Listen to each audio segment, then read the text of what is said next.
میں نے بندے کو بتایا، وہاں بندہ ملا مجھے کہنے لگے جی آپ کی ملاقات ہو گئی، قدرتی آپ جنازے میں آئے، تو آپ نے مجھے ایک عمل بتایا تھا کہ پاؤں میں برتن میں پاؤں ڈال کے اور 1100 دفعہ یا کہارو یا کہارو۔ میں نے کہا ہاں مجھے یاد ہے، بتایا تھا۔ پھر کیا ہوا؟ لیکن جی وہ تو اللہ جل شانہ کا ایسا نام ہے، پہلے تو میں ڈر رہا تھا یہ تو اس میں تو قہر والا نام ہے، اور میں نے اسے کہا نہیں، اس کے ظاہری لفظ پہ نہ جا، اس کے باطنی معنی پہ جا،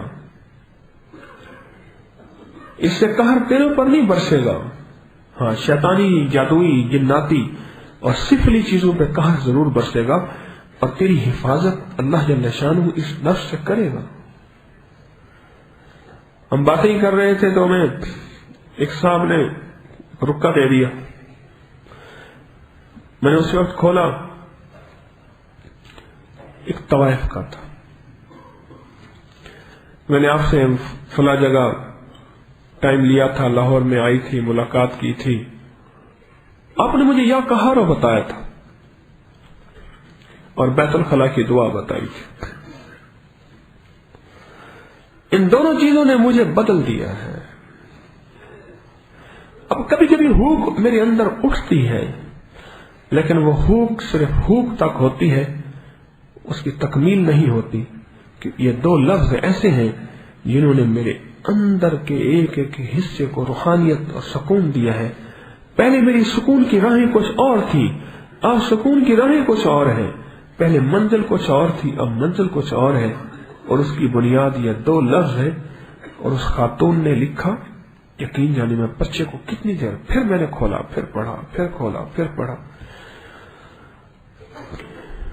کہ میں نے بہت چیزیں آزمائی، لیکن میری سوئی یہاں آ کے اٹک گئی کہ یہ دو چیزیں ہیں جو گناہوں سے چھٹکارا چاہتا ہے، بدکاری سے چھٹکارا چاہتا ہے، چاہتوں سے چھٹکارا چاہتا ہے، خواہشات سے چھٹکارا چاہتا ہے، اور روح کی منزل، روحانیت کی منزل پانا چاہتا ہے، اس کو آپ ضرور بتایا کریں جیسے مجھے آپ نے بتایا تھا، کہ وہ یا کہارو کثرت سے پڑھے اور بیت الخلا کی دعا کثرت سے پڑھے۔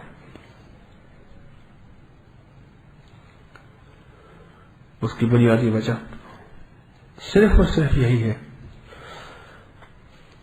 کہ اصل میں ہم اصل بھوک کی طرف نہیں گئے کہ کہاں سے بھوک بجھے گی، اور اس کے علاوہ گزارا نہیں ہے۔ یہ میں نے کیا کہار کا عمل بتایا نا آپ کو، میں نے کتنے لوگوں کو بتایا، رسالے میں بھی چھپا، کتنے لوگوں کو بتایا۔ برتن میں پاؤں ڈال کے اس میں پانی ہو، گرمی ہو تو تازہ پانی، سردی ہو تو گرم بھی کر سکتے ہیں، اور اس کو 1100 دفعہ پڑھیں۔ یقین جانیے یہ چیزیں ایسے ختم ہو جاتی ہیں، جادو نام کی جنات، شیاطین اور اندر کے اٹھنے والی شیطانی جذبے، شیطانی حوث اور شیطانی ولولے اور نفسانی ولولے ایسے کچلے جاتے ہیں کہ انسان کی عقل تنگ رہ جاتی ہے۔ کیوں؟ اس کیوں کے پیچھے جو جواب ہے وہ یہی جواب ہے کہ اصل میں اس کی مدد آ جاتی ہے، اور لفظ قہار کی ایک اپنی تاثیر ہے۔ سنے لفظ ستار کی اپنی تاثیر ہے، لفظ کریم کی اپنی تاثیر ہے۔ جتنے بھی اللہ کے نام ہیں اپنے، جیسے ہر جڑی بوٹی میں شفا ہے، لیکن کون سی بوٹی میں کیا شفا ہے یہ اللہ نے رکھی ہے۔ ہر غذا میں غذائیت ہے، لیکن کون سی غذا میں کیا غذائیت ہے اللہ نے علیحدہ رکھی ہے۔ اسی طرح اللہ جل شانہ کے جو نام ہے، ہر نام میں ایک انوکھا نظام ہے۔ مجھ سے آج ایک بندہ کہنے لگا فلاں عادت نہیں چھوٹتی، بیوی بچے والا ہو گیا ہوں، میں کس کو بیان کروں، آپ مرشد ہیں، میں آپ کو بیان کرتا ہوں۔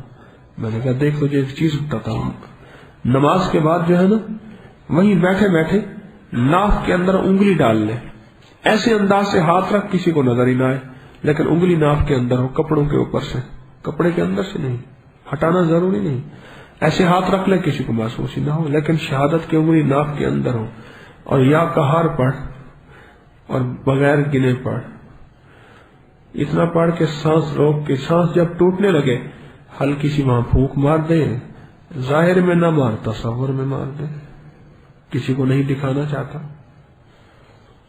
ہر نماز کے بعد یہ عمل کر لیں. اور میں نے جس کو بھی بتایا یہ عمل، جس کو بتایا کہ اللہ جل شانہ کی مدد اس کی طرف متوجہ ہوئی ہے، صرف یا کہارو بغیر گنے، گننا ضروری نہیں، بغیر گنے.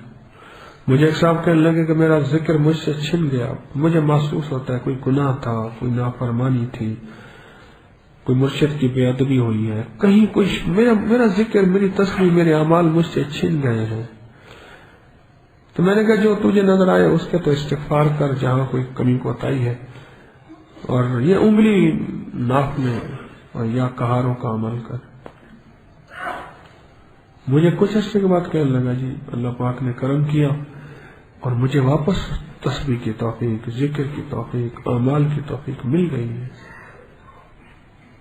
یعنی عرض کیا طبی بھی ہے، روحانی بھی ہے.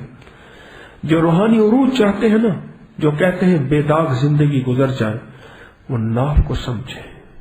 اور آج میں نے جو ناف کا چھوٹا سا چٹکلا بتایا ہے، نماز کے بعد ناف پہ انگلی رکھ کے اور یا کہارو اتنا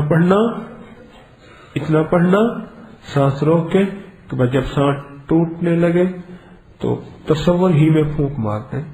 کوئی نہیں سامنے تو سامنے سے پھونک مار. ویسے سب کے سامنے پھونک نہ مارنا، لوگ ایسے دیوانہ کہنا شروع کرتے ہیں. اور یہ پھونک کیا مارے، کرے میرے پیر صاحب نے بتاؤں گا تیرا پیر بھی عجیب ہے، اور مجھے بدنام نہ کرنا ایسے کام کے لیے. بعض لوگ ایسے عجیب و غریب کام کرتے ہیں، وہ کہتے ہیں یہ چھوڑو کیسا پیر ہے، لیکن کاموں پہ لگایا ہوا انہوں نے، حالانکہ غلطی ہے یہ خود کرتے ہیں. یہ ایک چیز ان لوگوں کے لیے بھی لاجواب ہے. سنیں، جو کہتے ہیں ذکر کرتے کرتے ہم رک جاتے ہیں، جو کہتے ہیں نماز پڑھتے تھے، ایک وقت آتا ہے نماز کی طرف دھیان گمان نہیں جاتا، اور خدا نہ خواستہ نماز سے نعوذ باللہ نفرت ہو گئی ہے. ان لوگوں کے لیے بھی یہ چٹکلا لاجواب ہے. کون سا؟ یہ ناف میں انگلی رکھ کے یا کہارو پڑھنے والا، یا کہارو پڑھنے والا. میں وہاں تھا ایک سفر پہ، تو ایک بندہ مجھے ملا. مجھے کہنے لگے جی میں آفس میں ہوتا ہوں تو رنگا رنگ کے لوگ آتے ہیں، تو آفس میں ہمارا جو ہے مخلوط نظام ہے، سارے ہوتے ہیں، تو میں کیا کروں؟ بعض اوقات دل مچل جاتا ہے، طبیعت بہت زیادہ میری بہت زیادہ بس کہیں مائل ہو جاتی ہے، تو میں کیا کروں؟ میں نے کہا اسی وقت ہاتھ ایسے انگلی رکھ کے نا،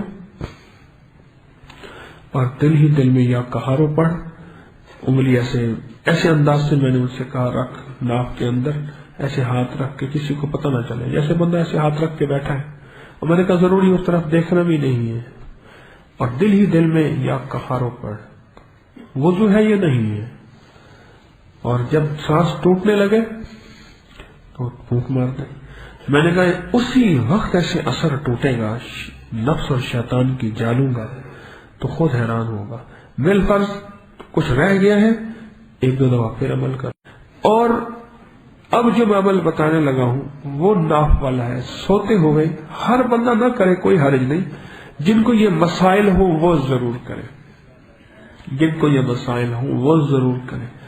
خواتین کی زیر ناف نسوانی بیماریاں، یا مردوں کے زیر ناف جنسی مسائل، یا کوئی بری عادات، یا کوئی ایسی چیز اگر وہ ہو تو ناف کے اوپر انگلی رکھ کے، کپڑے کے اوپر ہی، قمیض کے اوپر ہی انگلی رکھ کے بس یہی یا کہاروں کا عمل کر لیں. یا کہاروں کا، سانس روک کے، سانس واپس بھی لانا، کہیں بھول نہیں جانا، واپس لانا. تو سانس روک کے نا بس یہی کر لیں، اور ایک دفعہ کر لیں بس. اس کے بعد ہلکی سی پھونک مار دیں تصور کے ساتھ. اس کے بہت رزلٹ دیں گے، بہت